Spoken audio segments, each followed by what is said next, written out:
Night. The wind howled and rain lashed against the windows. Inside, the small parlor was warm, with a fire crackling in the hearth. A chessboard sat on the table, game unfinished. John White, the father, read a book, his brow furrowed in concentration. His wife, rocking in her chair, knitted. Their son, Herbert, hunched over the chessboard, whistling a tuneless melody. The storm raged outside, and the house creaked. Inside, the Whites were safe, or so they thought. Know you've been a good friend. The Whites were a simple family, content with their lives within the walls of their home. John with his pipe and books. Mrs. White with her knitting and stories. Herbert, full of life and laughter. Their days were filled with routine work, meals, games. But tonight, something felt different. An unsettling stillness hung in the air. The clock ticked, the fire crackled. Listen to that wind. Herbert said, a hint of excitement in his voice. His father grunted, not looking up from his book. Mrs. White glanced at the window, then continued knitting. The storm, though fierce, was not unusual for this time of year. A sudden knock echoed through the house, startling the family. John looked up, surprised. Visitors were rare on nights like this. Herbert jumped up, eager to answer. He opened the door to a gust of wind and rain. A tall, burly figure stood on the doorstep, stepping in and bringing with him the chill of the night. It was Sergeant Major Morris, an old friend of John's. He had been in India. His face was weathered, his eyes holding a distant look. He carried himself with an air of mystery. Morris settled into a chair by the fire, warming his hands. He spoke of his travels, of strange lands and stranger customs. The Whites listened, captivated. He reached into his pocket and pulled out a small, mummified object. It's a monkey's paw. It had been cursed by a faker. He explained, holding up the object. Its fingers were curled inward, as if frozen in a gesture of grasping. It can grant 3 wishes to its owner, but with a heavy price. His voice was low and serious.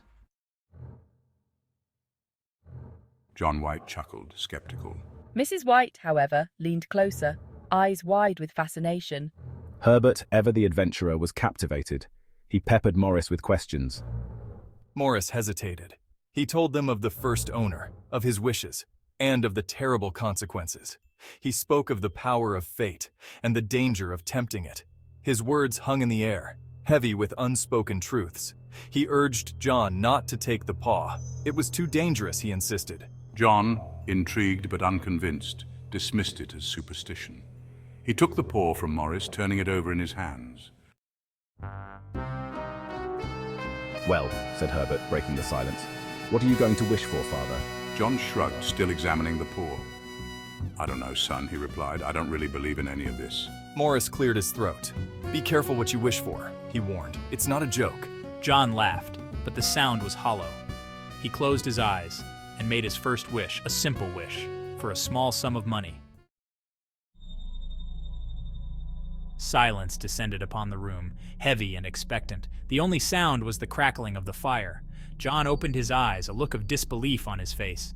He looked down at the paw in his hand. It felt different now, warm, as if pulsing with a life of its own. He quickly dropped it on the table, as if it had burned him. Mrs. White and Herbert exchanged uneasy glances. The air crackled with a strange energy. Something had shifted. Something was different. Section 8, The Shadow of Fate. Morris stood up. He seemed agitated. He told them again of the dangers of the paw. He pleaded with John to destroy it, to be rid of its curse. But John, shaken though he was, refused.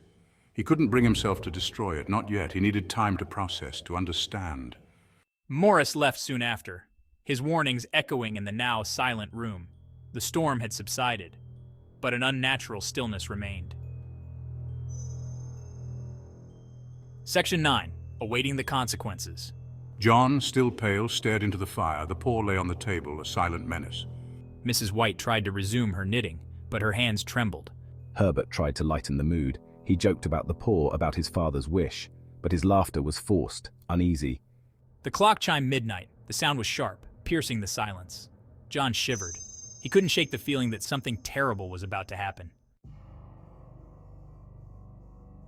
Section 10, The Weight of the Unknown.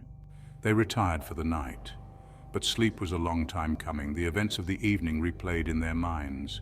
The storm, Morris, the paw, the wish. What had they gotten themselves into? What had John's wish unleashed?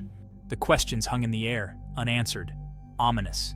Fear, cold and sharp, crept into their hearts. The warmth of the fire had vanished, replaced by a chilling premonition.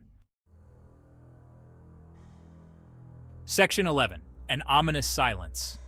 Outside, the wind began to rise again, moaning through the trees, scratching at the windows, like something wanting to get in. The house creaked and groaned around them, each sound magnified in the stillness. Each gust of wind sent shivers down their spines. The monkey's paw lay forgotten on the table, a silent witness to the impending doom. The night was young,